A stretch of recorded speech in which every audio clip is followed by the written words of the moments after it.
Assalamualaikum warahmatullahi wabarakatuh. Alhamdulillahirabbil alamin wassalatu wassalamu ala asyrafil anbiya'i wal mursalin sayyidina wa nabiyyina Muhammadin wa ala alihi wa sahbihi ajma'in. Amma ba'du. Hadirin jamaah salat Isya dan salat tarawih rahimakumullah. Alhamdulillah wa syukrulillah, pada malam hari ini kita diberikan kesehatan, kelapangan, sehingga kita bisa melaksanakan salat Isya secara berjamaah, dan akan kita lanjutkan dengan salat tarawih berjamaah. Dan kita sudah memasuki pada malam yang kelima, 5 hari, yang sudah 4 hari kita melaksanakan puasa di bulan Ramadan tahun 1444 Hijriah. Tidak ingin berpanjang lebar, saya hanya sedikit menyampaikan tentang beberapa sunnah atau sunanus saum, beberapa sunnah-sunnah yang dianjurkan dalam pelaksanaan ibadah puasa. Yang pertama adalah ta'khirul sahur, melambatkan sahur. Jadi sahur ini adalah suatu yang sangat dianjurkan. Nabi mengatakan di dalam sebuah hadis, tasahharu fa inna fis sahuri barakah. Bersahurlah kalian, karena di dalam sahur itu ada mengandung keberkahan. Jadi jangan sampai kita puasa tidak bersahur. Kalau misalkan bapak ibu sedang musafir kemudian datang ke rumah tengah malam, katakanlah jam 12. Jadi jam 4 itu mengantuk sekali. Niat aja sahur jam 12 sebelum tidur misalkan. Nanti kalau sudah bangun, cukup sudah kita bangun langsung puasa. Atau kalau kita ingin bersahur lagi, cukup hanya dengan seteguk air pun namanya juga sahur. Seteguk air, satu potong roti, ataupun satu butir kurma, dengan niat kita makan sahur, maka itu sudah mendapatkan pahala makan sahur. Kemudian makan sahur disunahkan untuk ditakhirkan, ya sekitar 40 menit atau 30 menit sebelum azan. Itu sunnahnya seperti itu. Jadi dilambatkan makan sahur. Tapi jangan juga terlambat sampai nanti imsak kita masih makan. Ini repot juga. Jadi dikira-kiralah waktunya. Itu yang pertama adalah sunnah untuk makan sahur. Yang kedua, ta'jilul fitri, menyegerakan berbuka puasa. Sehingga kalau sudah mendengar azan dan kita sudah yakin bahwa waktu maghrib sudah masuk, maka kita jangan memperlambat buka puasa. Bahkan salat sekalipun, salat maghrib itu tidak lebih diutamakan ketimbang berbuka dulu. Kalau bapak sebagai muazzin di sebuah masjid misalkan, boleh saja kita Bismillahirrahmanirrahim, misalkan Allahumma inni laka sumtu wa bika amantu wa ala rizqika aftartu birahmatika ya arhamar rahimin. Waktu berbuka atau waktu maghrib sudah tiba, silahkan kepada kaum muslimin untuk berbuka puasa. Setelah kita makan satu butir kurma, kemudian minum beberapa teguk air, baru kita azan. Nah, jadi salat maghrib itu tidak lebih utama diawalkan, tapi adalah kita berbuka dahulu baru melaksanakan salat maghrib. Nabi mengatakan dalam sebuah hadis, la yazalun nasu fi khairin ma zala yu'ajjilul fitra. Senantiasa manusia, orang-orang yang berpuasa, orang kaum muslimin maksudnya, akan berada dalam kebaikan selagi mereka menyegerakan berbuka. Jangan dilambat-lambatkan berbuka puasa. Namanya berbuka cukup hanya satu teguk air pun namanya berbuka sudah. Dan yang ketiga adalah berdoa. Biasanya kita kaum Nahdiyin ya, itu doa asyhadu an la ilaha illallah astaghfirullah as'alukal jannata wa na'udzubika min sakhatika wan nar Allahumma innaka afuwun karim tuhibbul afwa fa'fu anna. Ternyata doa ini sangat dianjurkan sekali. Karena mana waktu menjelang berbuka itu adalah waktu yang sangat mustajab sekali.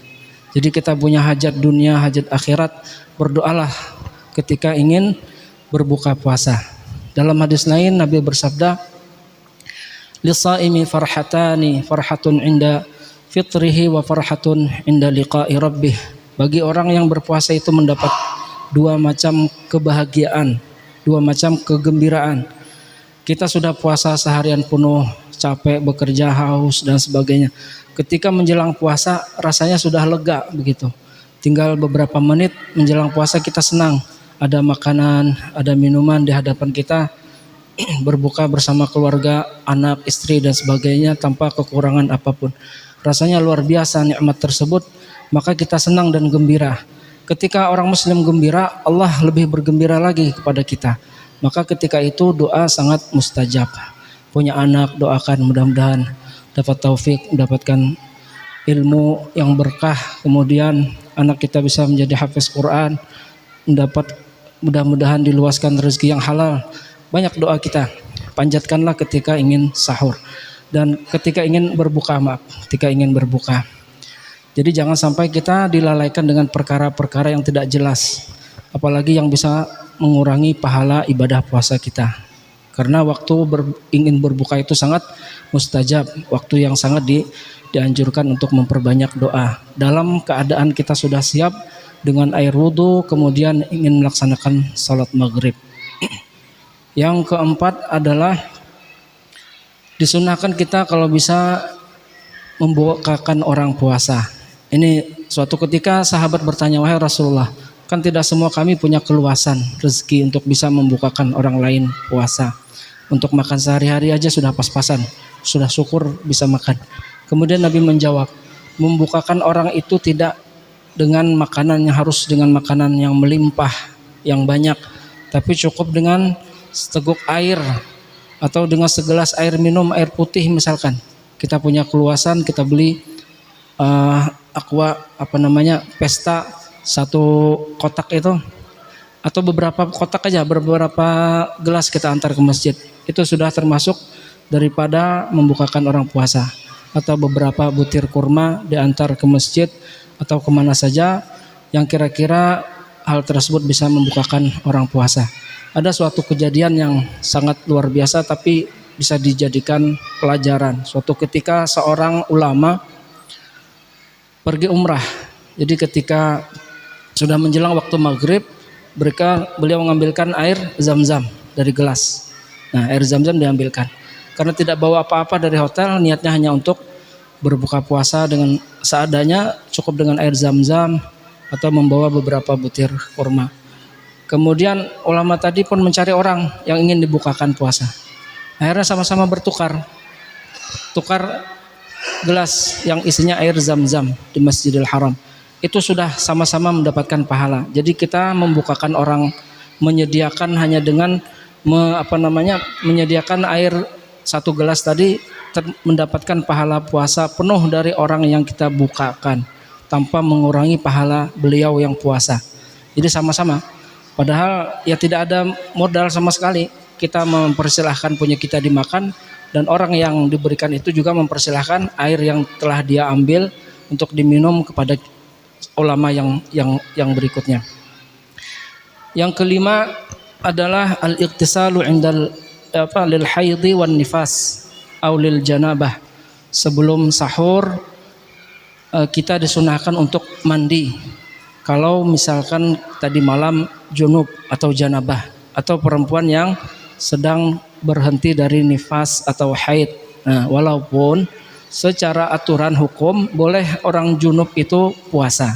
Jadi misalkan malam junub nih, habis itu ketiduran, nanti jam 7 baru bangun, itu puasanya tidak mengapa, dilanjutkan saja. Karena sudah niat tadi malam ini kita berniat. Dengan keadaan junub itu tidak membatalkan ibadah puasa. Akan tetapi yang afdal dan yang sunnahnya adalah kita mengawali puasa di pagi hari dengan keadaan bersih dari hadas besar dan hadas kecil. Jadi kalau bisa mandi dulu sebelum makan sahur. Kemudian habis itu kita makan sahur, pergi ke masjid. Ini diusahakan seperti itu sebisa mungkin. Mungkin hanya itu yang bisa saya sampaikan. Sudah 10 menit. Salah dan khilaf mohon dimaafkan. Ada baiknya semata-mata dari Allah Subhanahu wa taala. Kekurangannya adalah dari diri kami pribadi, mohon dimaafkan. hadanallahu wa iyyakum ajma'in. Wassalamualaikum warahmatullahi wabarakatuh.